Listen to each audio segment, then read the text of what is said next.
Xenopus પ્રસ્તુત કરે છે લોકપ્રિય લેખક કાજલ ઓઝા વૈદ્યની લાંબી વાર્તા ટૂંકી નવલિકા સંગ્રહ સવાર બપોર સાંજ રાત.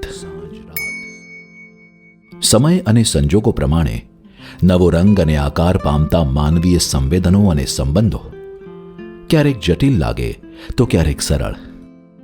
આવા જ પ્રતિકૂળ સંજોગોમાં આકાર લેતા ખાસ સંબંધોને વાર્તાનું સ્વરૂપ આપે છે કાજલબેન, અને આપણને મળે છે આ પુસ્તક. ટૂંકી વાર્તાઓથી લાંબા પરંતુ નવલિકાથી ટૂંકા એવા સાહિત્ય પ્રકારમાં લખાયેલી 4 કથાઓ થોડી બેબાક અને બિંદાસ હોવા છતાં તેમાં સંવેદનોની રુજુતા છે. ઢળતી ઉંમરે ઉગતા સંબંધોથી લઈને ઉગતી ઉંમરે ઢળી જતા સંબંધોની હિંમતભરી સફર આલેખવામાં આવી છે. સાસુ અને બહુ વચ્ચે સેતુ બનીને ઉભેલો દીકરો અપેક્ષાઓના ભારથી તૂટી જાય ત્યારે 2 અંતિમ જોડાવાની શરૂઆત થાય છે. એકાકે વૃદ્ધ દંપતીના જીવનમાં પેઇંગ ગેસ્ટ બનીને આવેલો યુવાન દીકરાનું સ્થાન લઈ લેતા જીવવાની નવી આશા જાગી ઉઠે છે.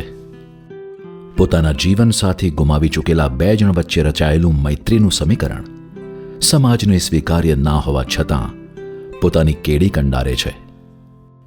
શરીર સુખની નજાકતથી તદ્દન અજાણ એવા પતિના કઠોર વલણથી પત્નીના રોમાન્ટિક અરમાનો અધૂરા રહી જાય છે અને બંને વચ્ચે અંતર આવી જાય છે.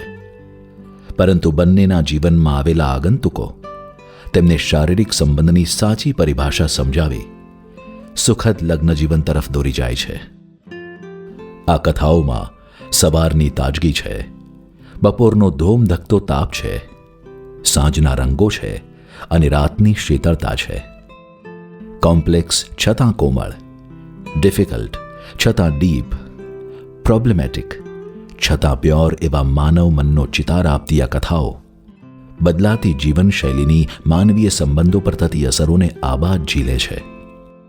લોકપ્રિય લેખક કાજલ ઓઝા વૈદ્યની કલમે લખાયેલી આ વાર્તાઓ સમય સાથે બદલાતા જતા માનવીય સંબંધોને નવી રીતે સમજવાનો દ્રષ્ટિકોણ પૂરો પાડે છે. સવાર બપોર સાંજ રાત નેશન વાઇડ ફ્રી શિપિંગ સાથે ઘેર બેઠા મેળવવા www.zenopus.in ઓનલાઈન શોપિંગ માટે એમેઝોન અથવા તમારા નજીકના બુક સ્ટોરનો સંપર્ક કરો. સાથે ઝેનોપસના ફેસબુક અને ઇન્સ્ટાગ્રામ પેજને ફોલો કરો અને નવા પ્રકાશિત પુસ્તકોની માહિતી મેળવો.